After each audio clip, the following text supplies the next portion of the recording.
Bonjour, je vais vous présenter le souffle de Kapalabhati. Kapalabhati, c'est le souffle du nettoyage du crâne. Kapala, le crâne, Bhati, la lumière. Donc, le souffle qui apporte la lumière dans le crâne, le souffle qui nettoie le crâne, le souffle qui nettoie les pensées dualisantes, toutes les fluctuations mentales.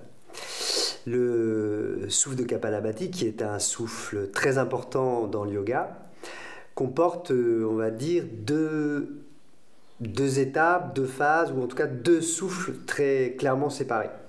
On a le souffle de nettoyage, considéré comme un kriya, comme une action purificatrice, et le souffle pranayama de Kapalabhati, qui est véritablement un souffle pour aller vers le subtil du subtil, l'arrêt de souffle, vers des états méditatifs. Pour le souffle de Kapalabhati, qu'on aime bien pratiquer par exemple au début d'une séance ou quand on en a besoin, c'est d'ailleurs un souffle très pratique dans les périodes d'allergie au pollen ou autres comme ça. Ça nettoie le système ORL, ça nettoie toute la calotte crânienne, on pourrait dire, de tout ce qui est pensée parasite. Ça éclaircit le mental, ça défatigue, ça donne une clarté de pensée.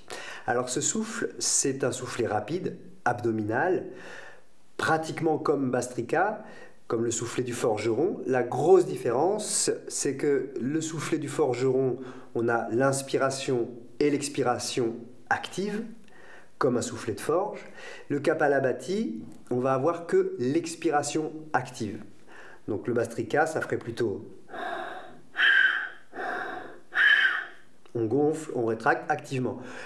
Kapalabhati, c'est que l'expiration active, l'inspiration passive et puissante au niveau du ventre, comme si je me mouchais. Le son va être plus vers le nez.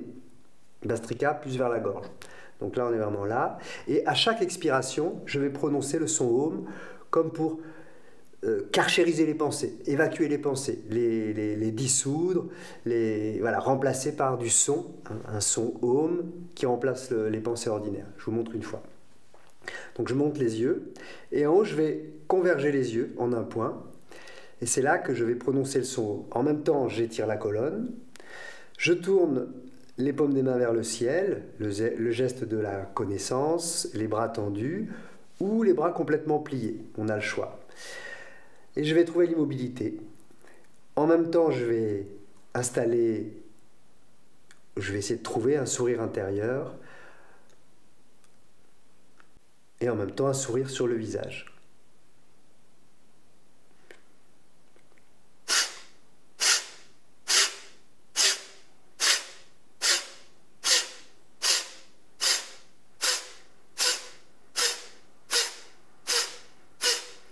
Donc je vais faire des séries d'1 minute à 3 minutes de souffler et à un moment donné, je vais inspirer avec le ventre sans prendre trop d'air et tenir à poumon plein.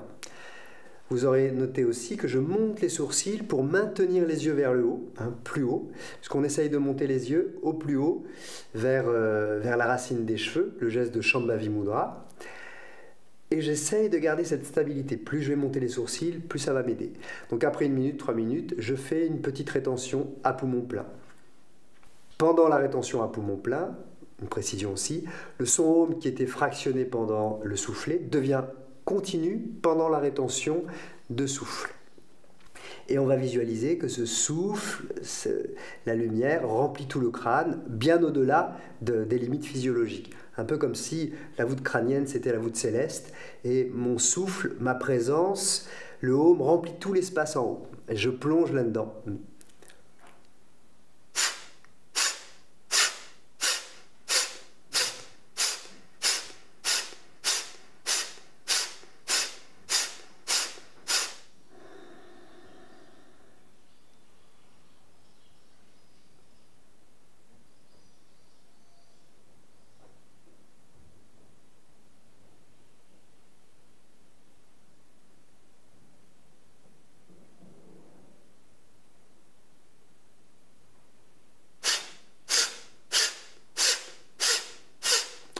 Donc j'enchaîne comme ça, 3 séries, 5 séries, et à la fin de ma dernière série, je reste dans l'immobilité, dans l'observation, pour goûter cet état immobile, de non mental, de fraîcheur, de nettoyage des pensées parasites, duel, etc. Donc là, on est dans la section du souffle de nettoyage, hein, comme un kriya, hein, véritablement.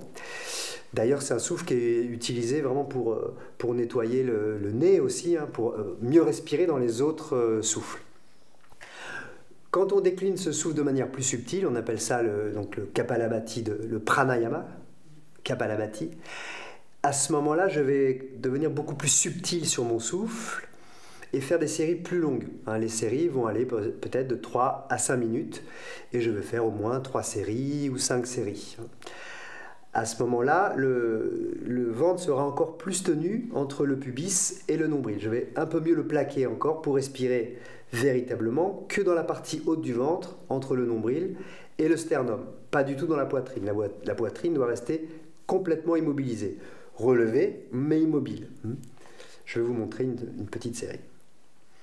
Donc là, je vais le faire un peu plus sonore, sinon on n'entendrait rien pour la vidéo.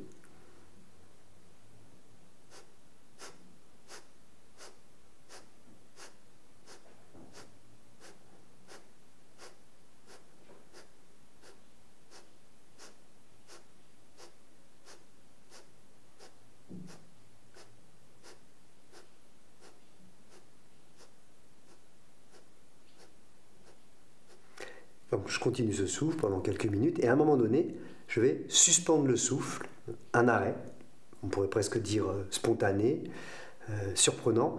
Et là, je reste dans l'immobilité, dans la lumière, dans le son moment continu, dans l'espace, la vibration. Voilà, je suis dans l'univers, dans mon univers mental, hein, simplement. Et je suis centré sur un point, dans l'espace, l'immobilité, etc. Mais je ne retiens pas. Si mon souffle doit repartir, il repart. Moi, je ne bouge pas. Je maintiens le ventre, je maintiens la racine serrée, je maintiens l'immobilité totale du corps. Tout simplement, je suis dans le non-faire, dans l'immobilité. Voilà, je goûte cet état incroyable. Et à la fin de toutes mes séries, je pourrais rester dans un état immobile quasi méditatif qui pourrait encore durer des minutes et des minutes.